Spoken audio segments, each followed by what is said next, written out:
Hey girls, this is Katie.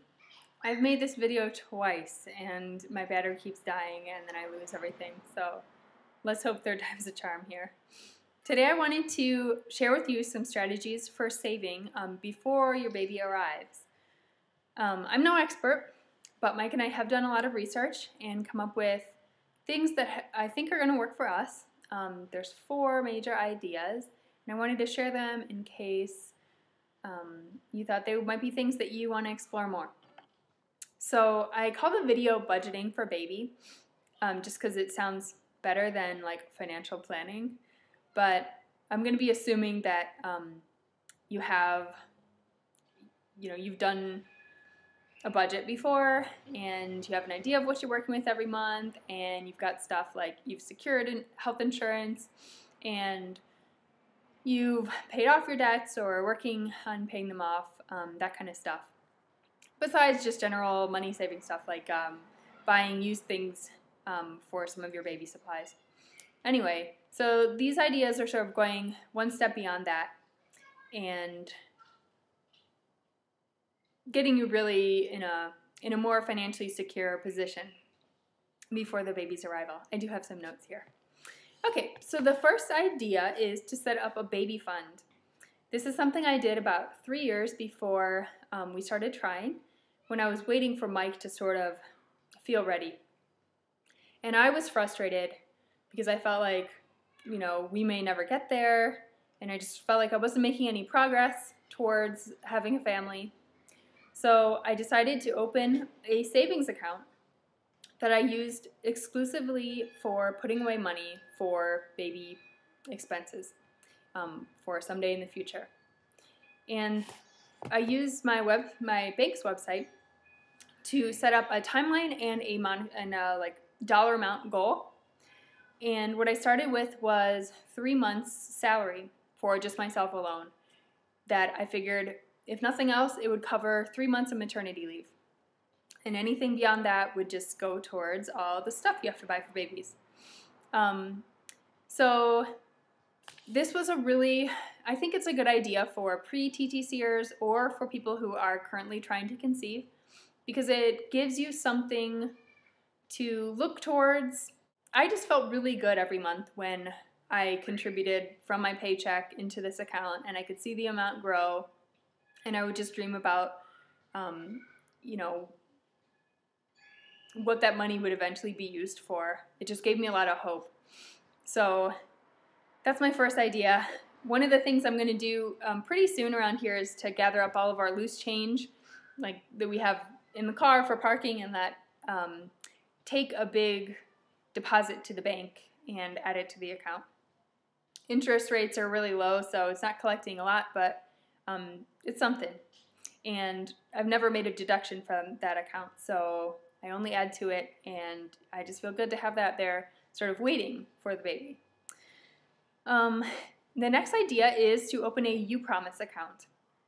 So the letter upromise.com is the website to go to, and basically the way it works is that some of your expenses or some of your purchases, so like for groceries or for other kind of shopping you do online through their website, the companies make a very small contribution to your account based on how much you spend. So maybe like 1% of your cost.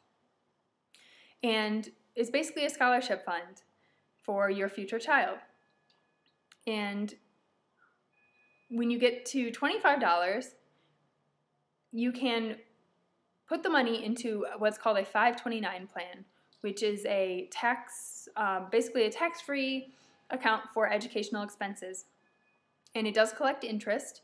So if you start with $25 now, in 18 years, you're going to have a whole lot more to work with that your child can use for tuition, books, room and board, pretty much any kind of educational expenses. And it is tax-free at that point. I do want to make a note about taxes. I'm going to talk about a lot of sort of tax incentives. And generally speaking, I think taxes are a good thing. I like public services like schools and roads and libraries, and I think that it's just part of living in a society is that you contribute to it. But That said, I really do like these benefits that help middle-class families because I think it's important and we all need it. So, Upromise, again, just check out the website. They will walk you through it. It's really easy.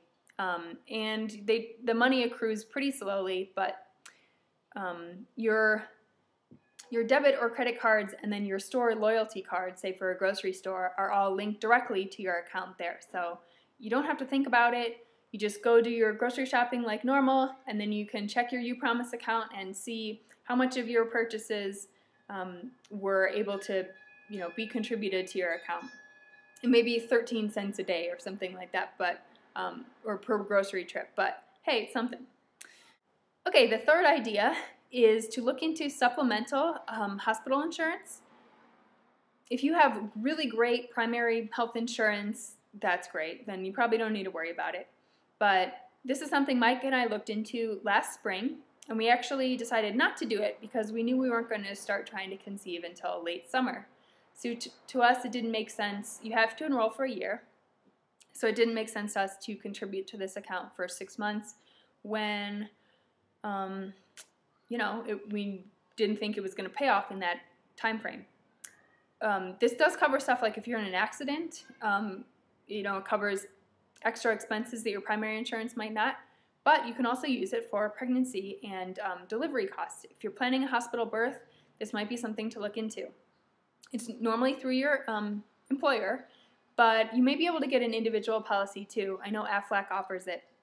And when we looked, the policy was maybe $20 a month, and it covered a lot. So if there were any sort of complication that would require a longer hospital stay or like a NICU admission, this insurance would have covered those expenses really, really well. I think it was 90% or something like that.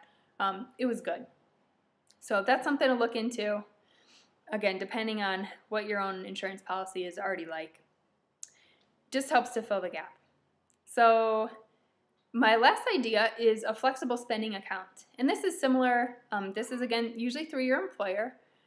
You make deductions pre-tax from your payroll into this account. So it's a set amount. You decide what that is, say $2,000 a year or something. You do have to use the money within that year, but you can use it on things like co-pays at the doctor's office. It can cover your deductible on your primary health insurance, any sort of health expenses. It also covers things like toothpaste, vitamins, Q-tips, like all these little weird things, soap, stuff you're going to buy at a drugstore or at a grocery store for sort of health-related needs. But all that baby stuff you can get, and all of your prenatal kind of stuff would be covered under this. So it's a good way to just save a little bit of money on the tax part. I just think it's kind of a cool idea. And in terms of like covering co-pays and deductibles, for me, that's huge. So this is something we're looking into right now, and we're trying really hard to set up. I've always felt like it would be a really good idea for pregnancy. So I guess that's it for now. Let me know if you guys had any other ideas sort of along these same lines, and let me know what you think. I hope this gives you some more options or just some things to explore. Thanks for watching.